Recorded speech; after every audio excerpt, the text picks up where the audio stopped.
Remember when you were a little kid? Did you worry about your financial well-being? No. You know why? Because your parents did it for you. Well, now we want to put you on the path to your financial peace of mind again. There are 9 important steps that you need to take on that path, and that's what we're going to be talking about on this week's podcast.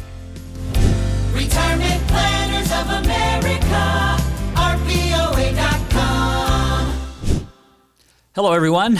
Thank you for tuning in again. I am Ken Moraif. I'm the founder and CEO of Retirement Planners of America. And as the name implies, we specialize in retirement planning. So all the topics of all of our podcasts and videos are designed to help you to achieve your retirement goals. And this week, we're going to be talking about the 9 steps on the path to financial peace of mind. And so, Jeremy, we have a lot to talk about. It's good Indeed. to see you. Now, you just got promoted, didn't you? You just got a new title. You used to be, I forget what your title was before, but now you're co-host, right? Right. Yeah, before it was just Jeremy. No, it was Jer Bear. Okay, right, yes. So what happened to Jer Bear? So is it Jeremy the co-host, or is it Jer Bear the co-host? Well, I was hoping that you would have forgotten about the Jer Bear in the time of our live recordings. Okay, all right. So it's Jeremy. So ladies and gentlemen, my co-host here, Jeremy. Hello. Hi. So what are we gonna what are we gonna talk about? The 9 steps. What are these steps that we need to take? Yeah. So the 9 steps I think are very, very important. So they're kind of the pillar of how you should, or our clients should view their retirements and how we have that set up. And in most of these spokes, we don't want them to worry about it. True. Yeah. One of the things that when we bring on a brand new client, right? So what we do is we go through, and we're going to walk through that today. But we walk through all 9 of the steps on what we perceive to be the path to financial peace of mind. And each one of those steps are up to you as to which one you want to do first, second, third. But our goal is to create a timeline where we get them all done. Mm-hmm. And so by the end of that timeline, and we work together to figure out, the speed of that and all the chronology of it. But once we have it set, then we want to go into more of a maintenance mode. But there's a lot of stuff that needs to be done first before we can go into maintenance mode. A delayed gratification kind of deal. We'll do all the work up front and then take it easy on the back. And then hopefully have a long path with lots of peace of mind all over it. I love that. Yeah. So the first one, what's the first step? So the first step is cash flow. Mm-hmm. Yeah. So one of the things, and we've done other podcasts and videos about this, right? The importance of positive cash flow. Mm-hmm. And we always believe that happiness is positive cash flow. Because if you, during your retirement, have more money coming in than you're taking out, under that math, you can never run out of money. Right. And, our goal for our clients, we have 2, right? One is we want your money to last as long as you do. Right. And secondly, we want you to have financial peace of mind. And they kind of go hand in hand. Mm-hmm. And so accomplishing that is the first step, is the cash flow is to, have your money last as long as you do. And the exercise of doing that is to look at all the sources of income that you're going to have during your retirement, looking at all the expenses that you're going to have when you are retired, and then deciding, what's the shortfall and how much of that can your investments make up, and if they can't. And so there's a lot of interplay there. It's actually a lot of fun. Right. We always say we want to have more fun than a human being should be allowed to have when talking about all this boring financial stuff. Yeah. It's actually fun. Yeah. I've been doing it for, almost 30 years now. And even though I am the CEO, I still like to work with clients, and I still like to do that, to keep my hand in the game, I guess.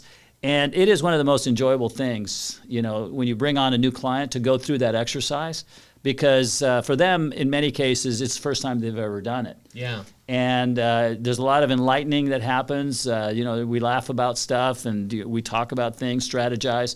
And so, it's not a... you're not talking to an accountant and you're going through, your profit and loss statement and your balance sheet. It's talking about life. It's talking about what you want to accomplish and all those kind of things, and it takes into account taxes and Social Security and all those kind of things as well. So it's actually a fun part of the first. But the first step towards your financial peace of mind, is to establish how you can have positive cash flow, or at least have a great probability of that being done from now until the rest of your life. Absolutely. And we talk a little bit about that in a previous episode. We talk about the magic number, which is a large part of that, finding out where you're at and where you're going, right? Yes. Those goals. Yes. So you can click on that video here if you want to watch that after this video. So after you get done. Yeah, don't go back. anywhere now. You watch it later. Yeah. What is something that's surprising to people when they get in there and they're having fun and they haven't thought about something? What's an important consideration? When I talk with people, when we visit with people, we're talking about their cash flow on the expense side, right? Their cost of living. One of the things that people don't take into account in that equation is gifts to charity that they don't consider that as part of their cost of living. Gifts to their greedy, unwashed, undeserving heirs, which is what we call the greedy, unwashed, undeserving heirs.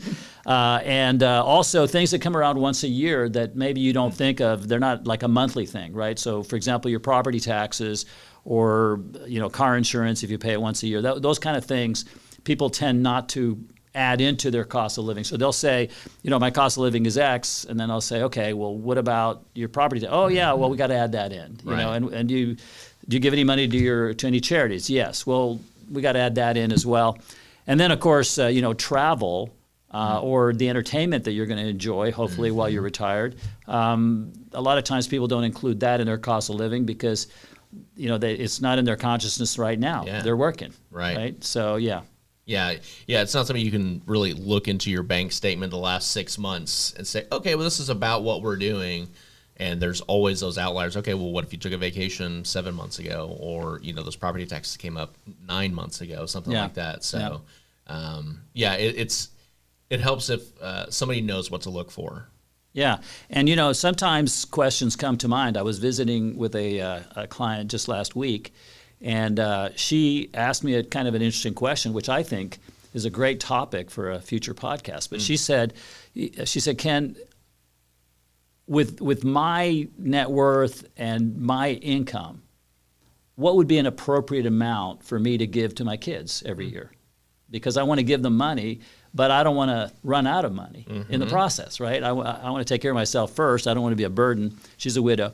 And so I thought, that's a really good question, because the amount that you can do is dependent on your individual situation. There's no everybody can do this, right? So that was a really, I had to stop for a moment and think about that one. That was kind of cool. So, questions like that come up, and we work through them and have fun with it. I love that. Okay, well, the next step is investment management. Investment management, that's correct. So the outcome, the product of the retirement cash flow plan is what we call the cash flow plan. Okay, so the RCFP. So the product of the RCFP, there are many. One of them is what rate of return do we need to earn on your investments to generate the income to satisfy, supporting your lifestyle for the rest of your life. And so once and our goal always, we've talked in the past about the importance of having investment principles.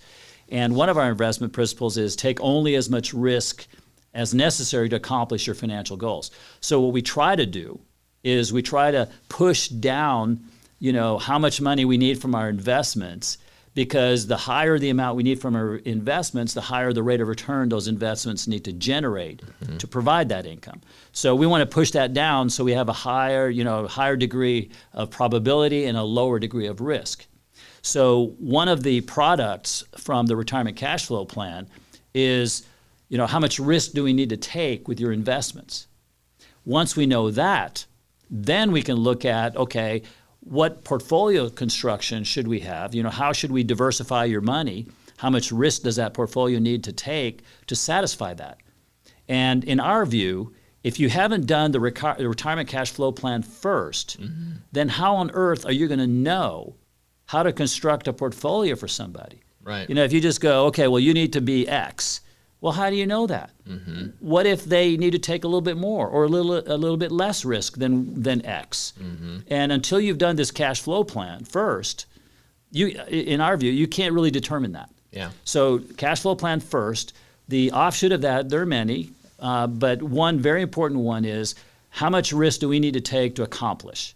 Once we know that, then we can say, okay, now let's build a portfolio that's going to give us the highest probability of achieving that rate of return that we're looking for. Right.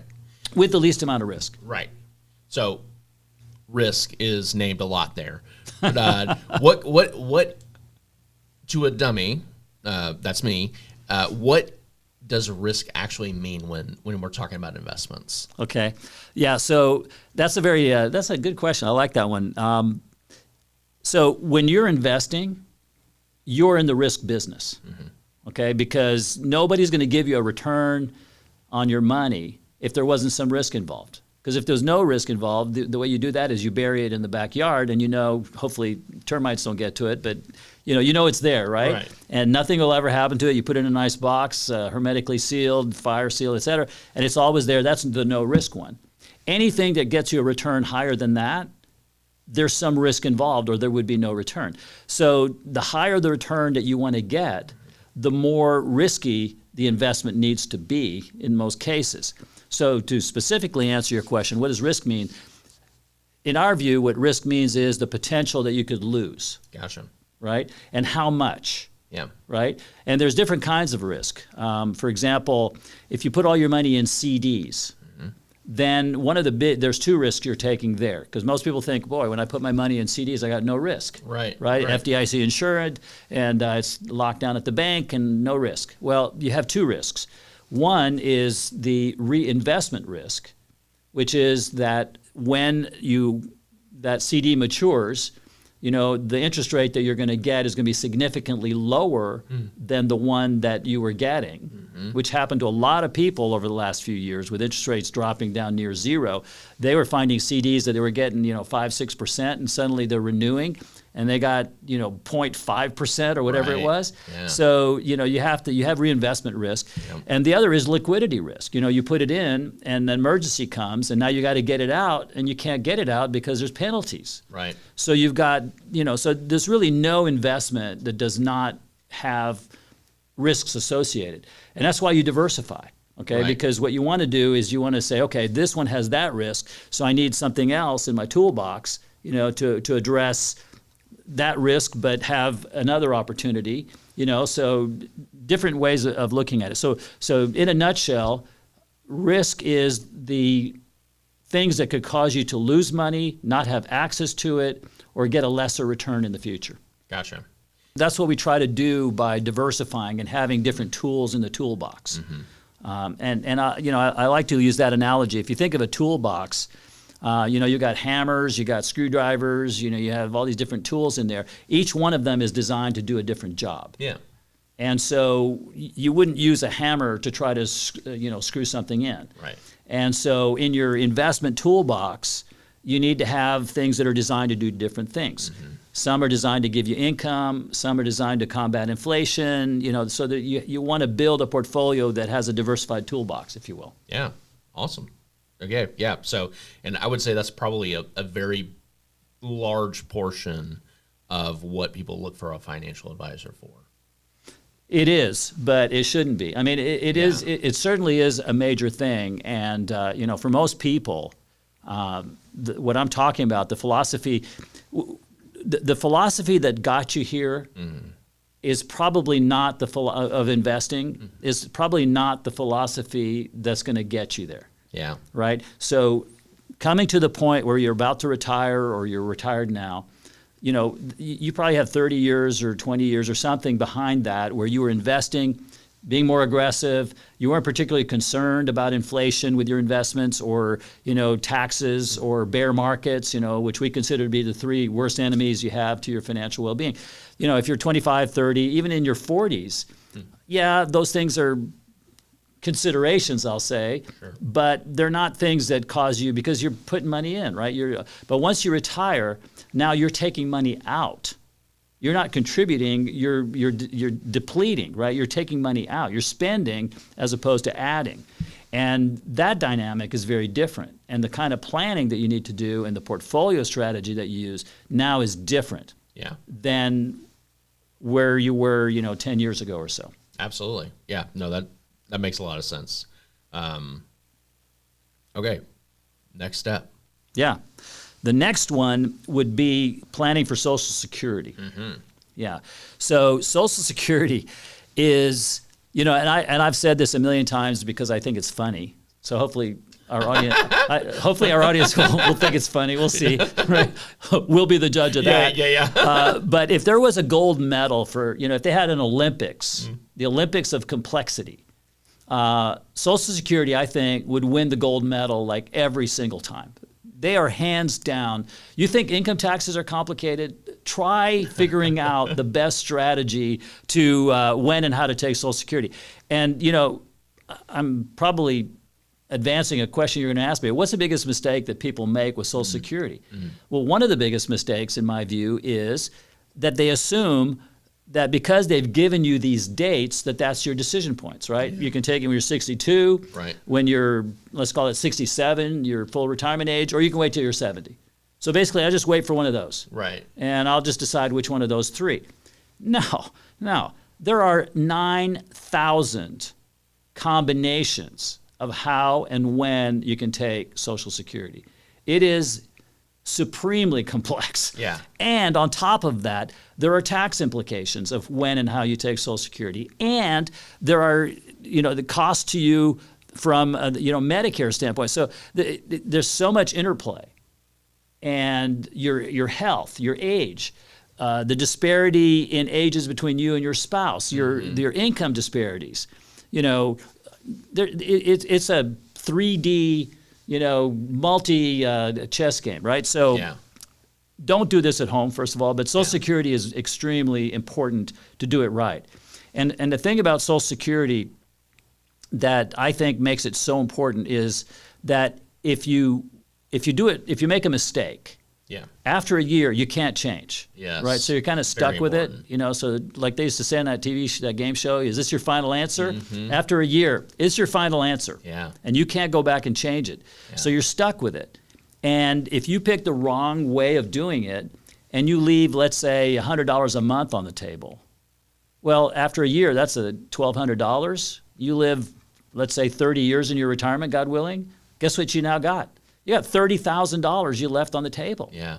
And so it's significant money. Yeah. And so doing it right, I think, is extremely important.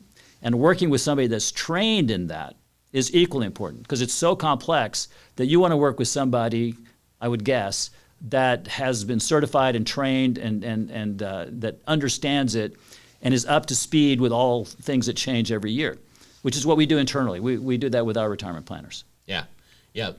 So you mentioned a couple of the ages. I think that's definitely something that people think of a lot. It's what's the minimum age you can take it at, and then the maximum or the full retirement, and then they even have beyond that, the last time you're basically eligible to take, and you have to take it by that age. Well, actually, you don't have to take it when you're 70, but if you don't, you're kind of right. You're out of it. Yeah, you're out of the running. Yeah, you can't take it after that. Well, you can, but there's no advantage to waiting beyond age 70. I gotcha. Because there's no more cost of living increases. There's nothing. So waiting till 70 in many cases is a good idea, but waiting beyond 70 is a really bad idea in all cases that I've come across. I can't even think of a reason why you would wait beyond 70 unless you just don't want the money because you're a great patriot and you think that the government should keep the money so they can distribute it to others. Right. And you're just being altruistic. Yeah.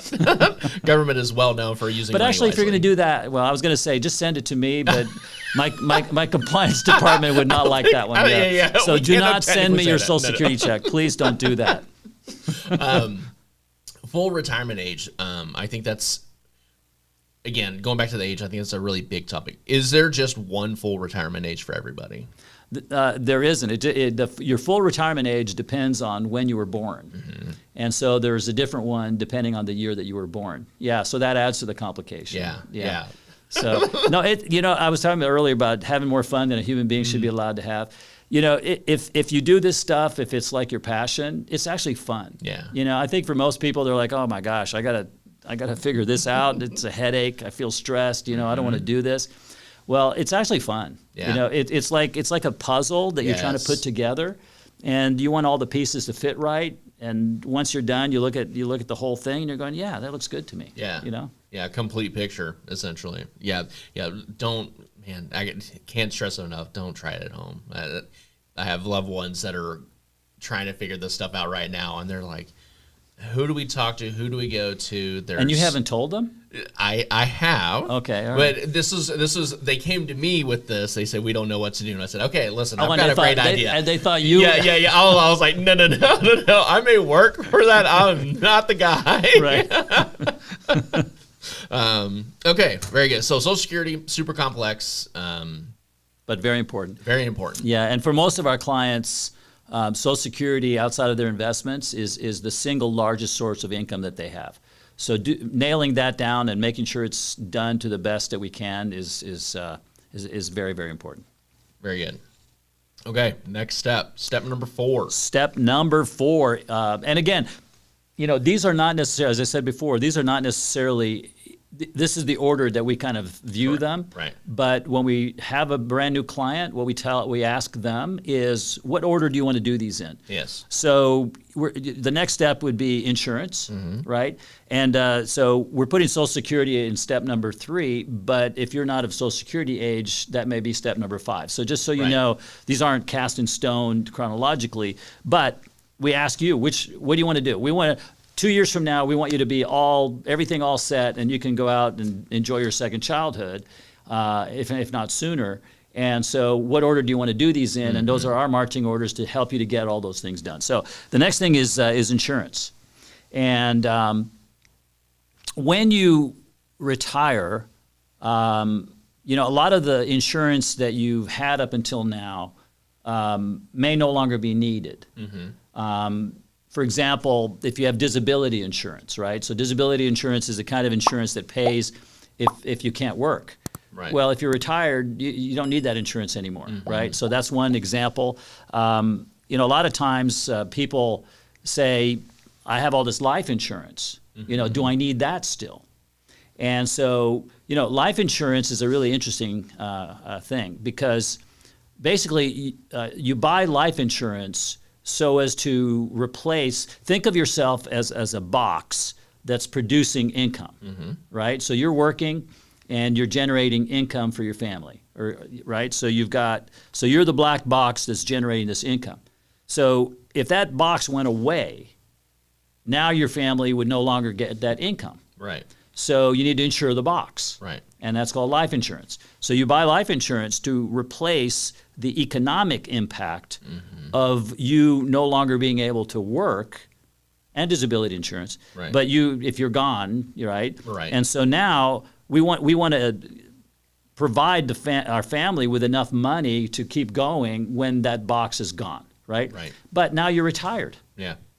So you don't need to insure a box that doesn't exist anymore, right? This box isn't producing anything now, so why would you want to still insure it? Yeah. But you need to be looking at different kinds of insurance. So long-term care insurance is a very important thing, because now, like I said, in many ways, once you retire, you're playing defense. Yes, right. And one of the worst enemies you have to your financial well-being is the person that you see in the mirror, in the morning when you're brushing your teeth or whatever, because if your health declined and you couldn't take care of yourself, and I'm sure many people have experienced this personally, but long-term care where you have somebody, take care of your family member, come to the house or whatever, it is very expensive. Yeah. And it could put a huge dent in your retirement plan if you suddenly have an extra $50,000 a year expense that wasn't there before.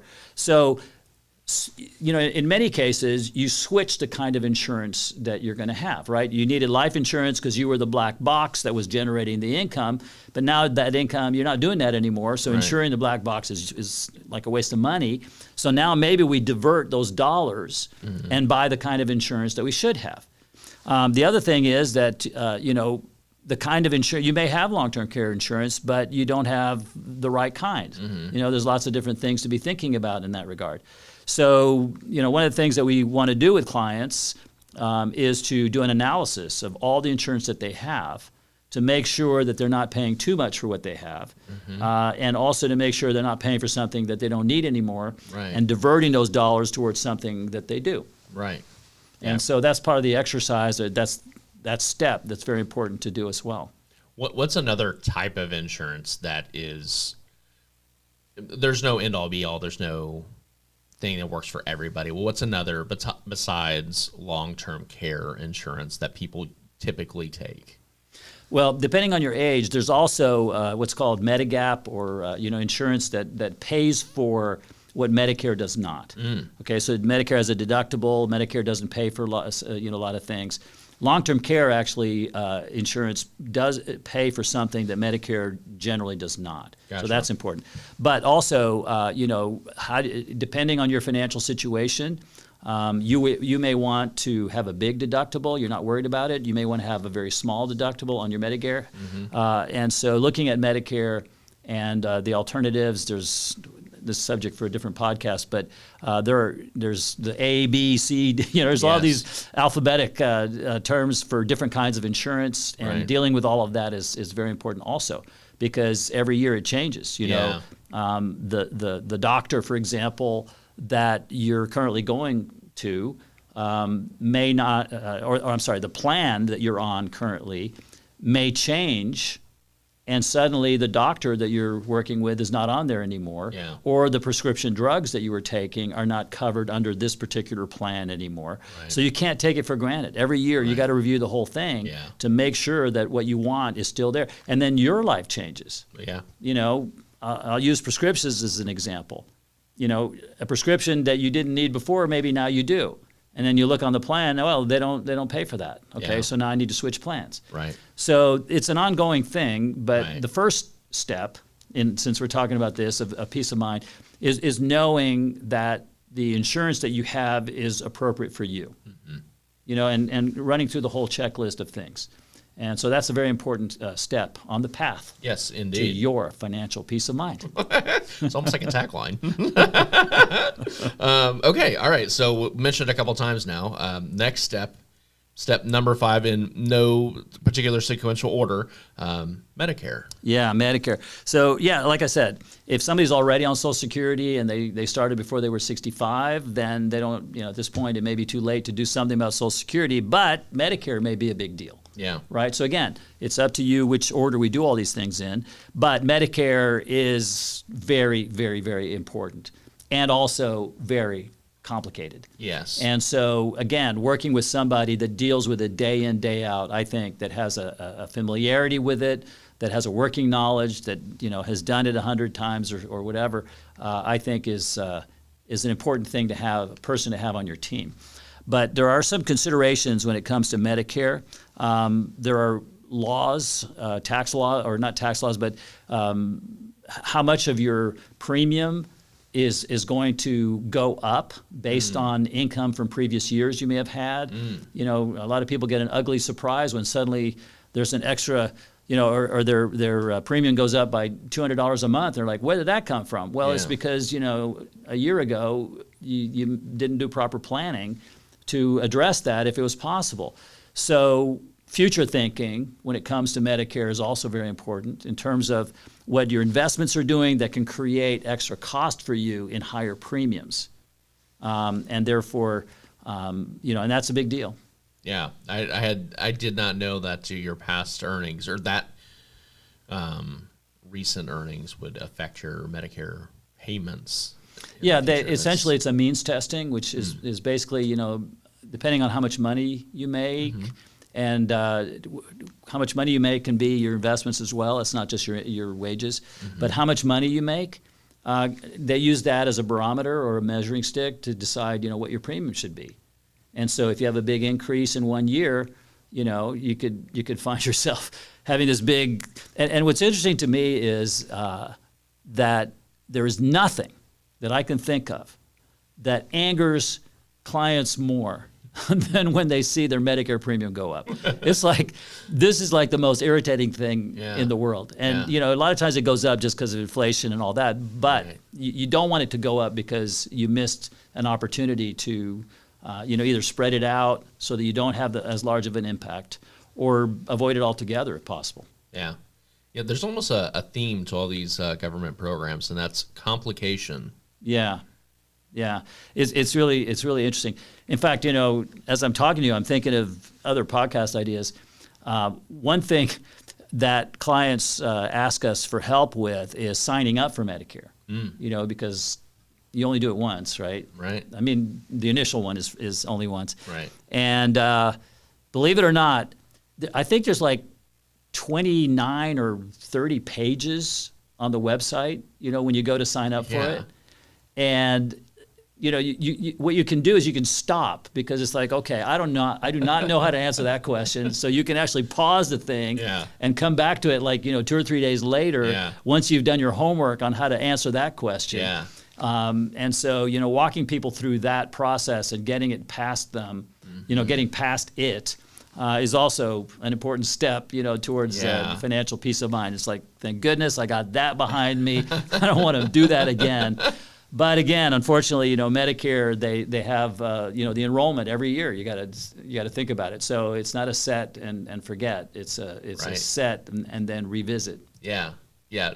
Well, after a couple of years, you kind of get into the groove of it, I'm sure, a little bit. But it's always helpful if somebody else is doing that every single year, multiple times a year, with multiple different people. Yes. Little expertise, probably a few tricks of the trade and things like that can go a long way to easing that burden. Yep, that's a true fact in my view. Yes, indeed. Okay, Medicare, another complicated government program. We're moving on to a much less complicated government program. Joking. Tax planning. Number 6, tax planning. Income taxes, yes. Boy, howdy. Yeah. I think income taxes, for most of people when they retire, I would say is less complicated than the initial decision as to when and how to take Social Security. But once you've made that decision on Social Security, you don't do it again, right? So that's behind you. So now income tax moves up into the first place as to, who's winning the gold medal every year. But income taxes are, when we talk about the 3 worst enemies you have to your financial well-being, we talk about inflation, we talk about bear markets, big drops in the market that can be devastating. And then number 3 is income taxes. And, over time, if you're overpaying on your income taxes over and over and over again, it's the equivalent of getting a lower return on your investment, right? Because if you're paying more tax, it's a subtraction from your income. And so income tax planning is very important.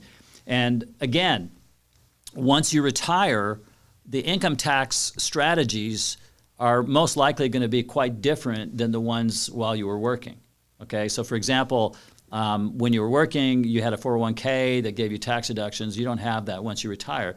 But now once you retire, what you do have is, how much income you have could affect your Social Security benefits, right? I was talking about Medicare, now I'm talking about Social Security.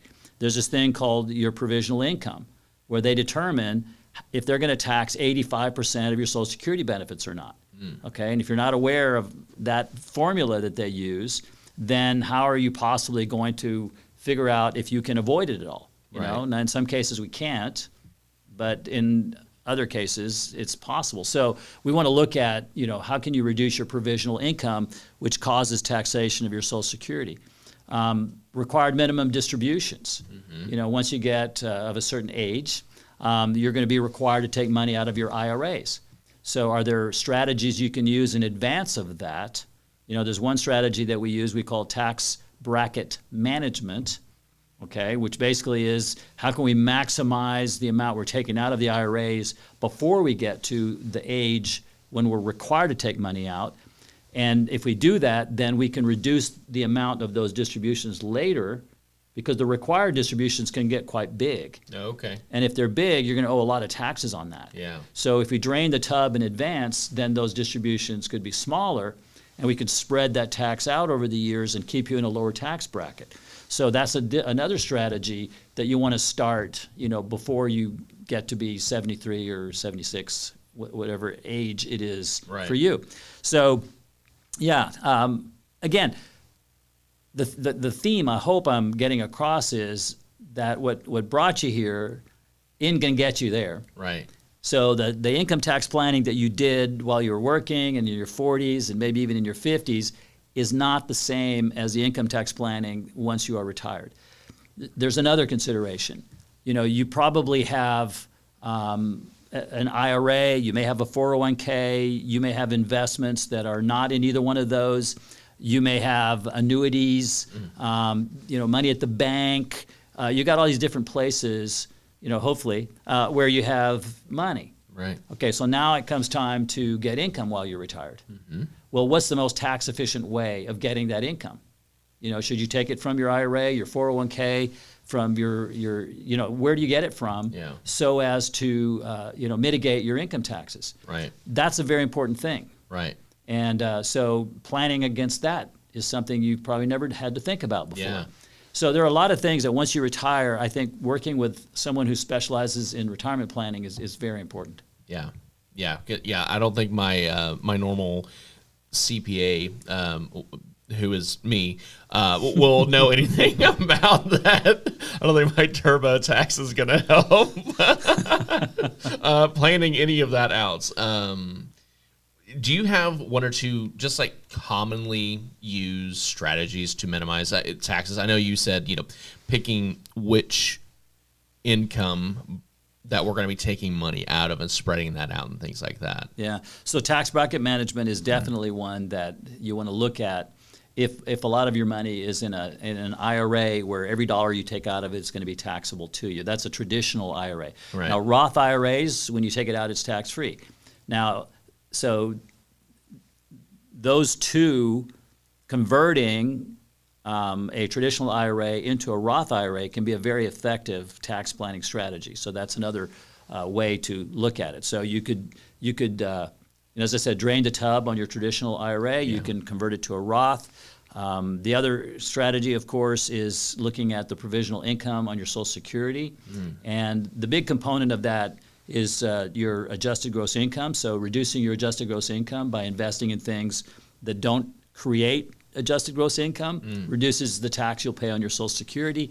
So yeah, there's a variety of income tax strategies to be looked at. Right. And again, once you feel, that you've kind of addressed that, I think that'll give you some peace of mind.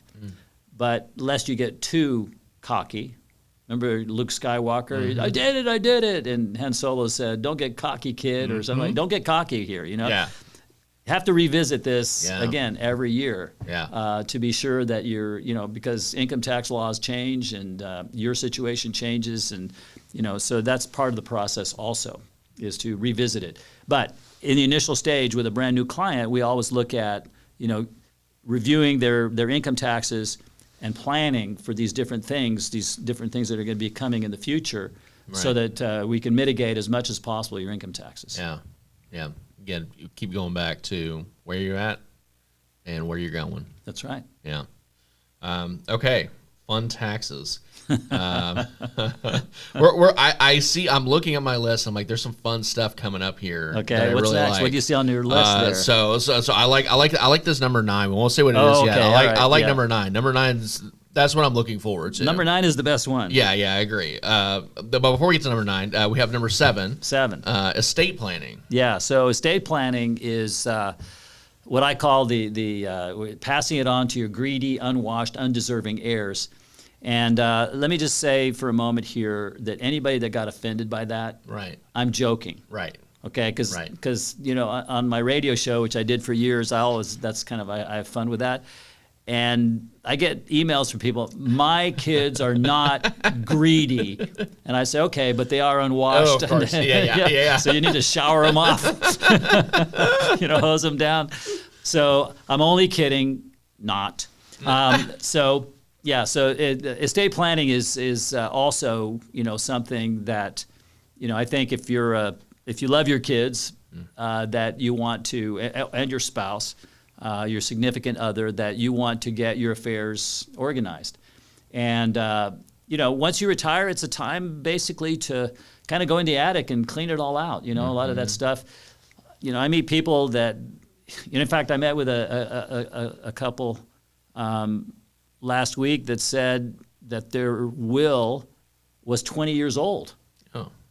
And I said, well, has anything changed in the last 20 years? And they said, yeah, quite a bit. I said, okay, well, probably that needs to be reviewed. Yeah. Not the least thing that's changed, is that the laws have changed over the last 20 years.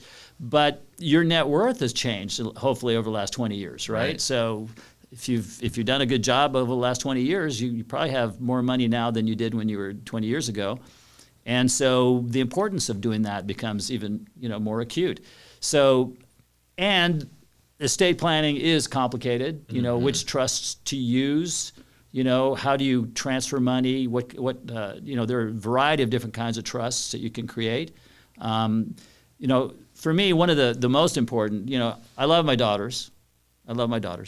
I looked into the camera for that one. Yeah. I love you girls. But, with all due respect, I love my wife more. Yeah. And so, there are trusts that you can create to make sure that if something happens to you, before your spouse, especially if you're the financial one, that your spouse is taken care of. That's called a Q-tip trust.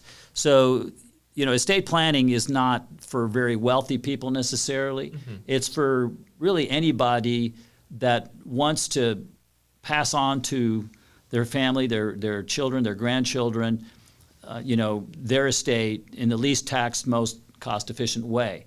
Yeah. It's also I'll call it the art of trying to avoid a family war. Yeah. Right. Because I can't tell you how many times I've seen where people didn't plan properly, and then the kids just go to war with each other over the money. Yeah. And sometimes it's not even a lot. Right. Yeah. The amount of money is not important. Yeah. Yeah. It's crazy to me. There was these three sisters, in their 60s, and they inherited a farm in Kentucky. Okay. $35,000 farm in Kentucky. Yep. And from their mom, and mom didn't do any planning at all. And so the three girls, these are 60-year-old women, you'd think by now they went to war with each other over that $35,000 farm. They grew up, that was where they were playing and all that. It was really important to all three of them. Right. One of them wanted to sell it. I mean, it was a mess. Mm-hmm. And, mom could have done some thinking about her estate. She had a lot of other stuff besides just that. Right. But planning is part of it is to avoid the family war. Yeah. The other side of it also is, protecting the inheritance that you leave from, kids who spend it all. They're spendthrifts. Maybe you want to put some restrictions there. Certainly, you want to protect what you leave behind from lawsuits, divorce, bankruptcies. I love my three daughters, and so I don't want them, if they inherit and then they get divorced, that half of it goes. Even though I love my son-in-laws, don't get me wrong, but I don't want them, if they're have a car accident, God forbid, or some terrible thing where they get sued or they go bankrupt at some point. Yeah. Don't want any of those things to happen. Yeah. But I'd like to create a hermetically sealed, container for them so that, they are protected from those kind of things. And the inheritance that I'm leaving, and my wife and I are leaving to them, is protected from those things. In addition to that, of course, there are documents that need to be, I think almost everybody listening or watching this program should have, and those are power of attorney documents. Yeah. What is power of attorney? Well, power of attorney is if you're not able to make decisions for yourself, either because you have mental incapacity or physical incapacity, that you designate somebody else to make those decisions for you. And a lot of times people assume, if that happened to me, my wife could just do it, or my kids could just do it. Right. No, they can't. I mean, think about it. You don't want people that you have not given permission to spend your money for you because you're not aware of what's going on. Right. And you don't want them to make medical decisions for you if you haven't told them. I remember a Seinfeld episode where I think Kramer asked Jerry to be his power of attorney for pull the plug document, and then Kramer was getting all nervous because he thought if he was in that position that they'd just pull the plug to kill him. Oh no! So there are documents that are important, and deciding who is going to sit in that seat, because from a power of attorney standpoint, you may want to have somebody who's in charge of paying bills and handling the financial side, the investments, et cetera, but they may not be the person that you want to be making decisions about what medical procedures are appropriate or whatever. So your medical power of attorney may be different than your financial power of attorney. The pull the plug document is a very important one. Also, subject to your moral compass. Some people don't believe in that. Most people do. We've all seen on TV the stories of families that are the judge will not allow them to pull the plug, and they're just draining the family's resources because the person in the hospital there never signed, never let anybody have that power of attorney. So that could be a significant threat to your estate as well. So there's a lot of considerations there also. Yeah, and there's always somebody in line as well at the reading of the will. Maybe not there in person, but they're always there, and that's Uncle Sam. Well, that's true too. That's right. Yeah. Good shot. Yeah. Certainly, you depending on the size of your estate, you want to avoid estate taxes, and there are trusts that can potentially protect against estate taxes for up to 100 years. Oh wow. Yeah. So if that's a concern for you, then there are others that go into perpetuity. Those are problematic from our perspective because perpetuity is such a long time, and the government has an incredible knack of saying, man, there's a lot of money over there that we want to go get, and that perpetuity thing may go away. So that one's kind of with a grain of salt, but certainly you want to, depending on the size of your estate again, protect that from estate taxes for as long as possible. Yeah. That's Uncle Sam's going to try to get his payday no matter what. So death and taxes. Right? Yeah. Okay. All right. So now I think we're getting into a little bit of a more fun topic. Okay. Number 8. Yeah. Large purchases. Yeah, and large purchases can be defined in several different ways. One could be because you downsize. And you're going to buy something with the proceeds of your downsizing. So in other words, you have a house that's too big, has a pool you don't want, something like that. And in many instances, people will sell that and then buy something else that may have a lower cost than what they sold the original for. And so that would still constitute a large purchase because you're spending a few $100,000 to buy this new home. So that's an important consideration.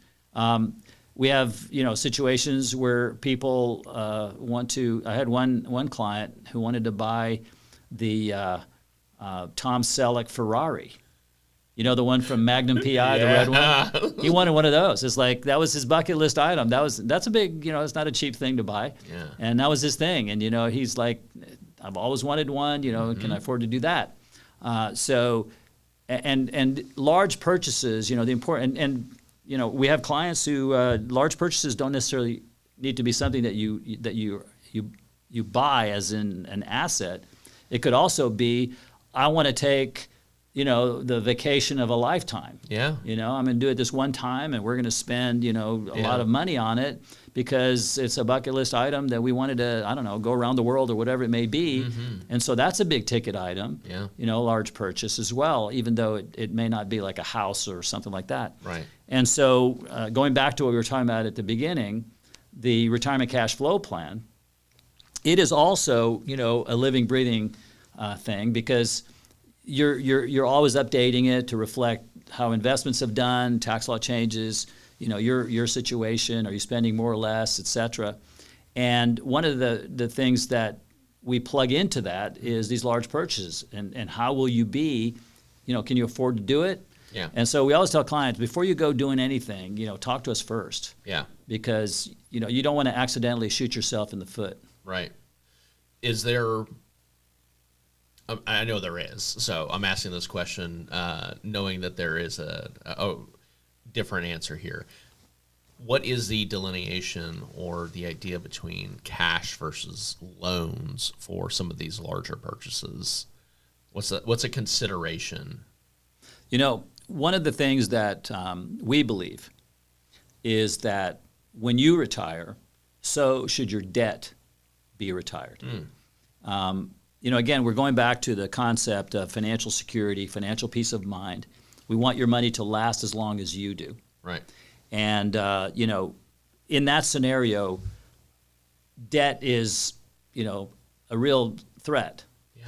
Because if you have a lot of debt and you come on bad times, it's very difficult to go to those people and say, I've come on really bad times. Can you just waive everything and I just won't pay you anymore and we'll all be friends? It's unlikely they're going to do that. Yeah. And so, and debt is in our view is a dangerous part of your retirement plan. So ideally, we want you to be debt free. Yeah. Because then, if things went really badly, then your electric bill could be the candle you put on the coffee table, and your food could be, the tomatoes you grow in the backyard or whatever. Right. And you can subsist on way less than what you're doing now if you have no debt. Yeah. But if you have debt, the debt doesn't go away because Right. you've fallen on hard times, or your investments have fallen on hard times, or something of that nature. So in our view, if you're retired, so should your debt be retired. And many times people even say, interest rates are so low, or at least they have been. Right. Isn't it still worth having a mortgage? Our view on that is, again, we want to look at the big picture. But generally speaking, even if you have low interest rate on your mortgage, it's still debt. Right. And we would rather that you didn't. Right. And what we tell clients is that, if you've got a 4% mortgage, and you could invest the money that you're going to pay off this mortgage with at 8%, you're better off doing the 8, paying to 3, you got a net of 5. Right. And that's the math that a lot of people use. But in our view, paying that off is like the bank. Depending on this is like Las Vegas. You're betting that this is going to be there to pay for this one. Yes. But what if it isn't? Right. If you pay that off, it's guaranteed you've saved whatever the interest rate you're paying on that mortgage is. That return on investment is guaranteed. So if it's a 4% mortgage, it is a guaranteed 4% return on your investment. Yeah. Now, what I say to that is, it's not the best investment you'll ever make. Sure. But I'm pretty sure it won't be the worst investment you've ever made either. But when you put it in the category of financial peace of mind, if you add that to the component, Right. I think it's a big deal. I'll tell you, when and this is consistent through all the years I've been doing this. When clients pay off their mortgage, when they're out of debt completely, Yes. their skin color is different. I'm not even kidding. Yeah. They come in and they got rosy cheeks, and I'm like, wow, you've been out in the sun? What have you been doing? No, we paid. We're debt free. Yes, it's like there's a grayness to the skin. Yeah. Even if people, even people that can afford to pay it off and they just aren't because they feel that the interest rate is attractive, they still have that in the back of their head. They owe money. Yeah, of course. And you can see it in their skin color. It's really weird. Yeah. Yeah. And that's, if you're owing that, the debtors are going to get it. They're not going to accept an IOU. Unless you're in Dumb and Dumber. Remember the right. suitcase Oh, where they had all the yeah. thousands of IOUs in there? I don't think Wells Fargo, Chase Bank, or whoever is going to accept that. No, So they're going to, whatever you are in debt on, if you can't pay it, they'll come get it. Whether that's your home or your car or whatever it is. So that's like, again, that's another component to that peace of mind. That's very important. So when it comes to large purchases, there's lots of considerations in there that are really important. The most important one, though, is does it fit within your plan? Yes. And can you afford it? And if you can, then the answer is let's take that big vacation. Buy that second home, buy that boat. That Ferrari. The Tom Selleck Ferrari, which, by the way, he did. Oh, that's fun. Yeah, I told him, you can afford it, go get it, and so he did, and he sent me a picture, and he didn't have the mustache, the mustache, and he's not as good looking as Tom Selleck either. I can say that, and I say that with all due respect. Right, of course. I think he would agree. But yeah, talk to us first. Make sure you talk to somebody first before you,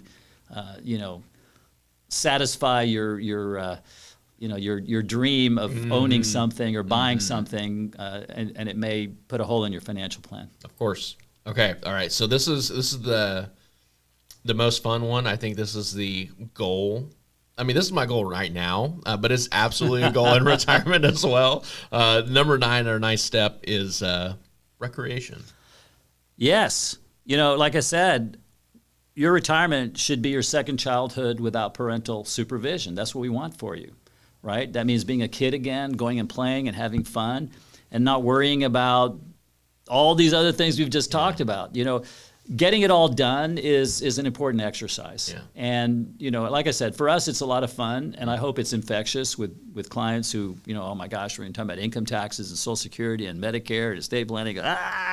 Well, it is fun. Yeah. And checking off that list, getting it done, knocking those things off is very gratifying, validating, I think.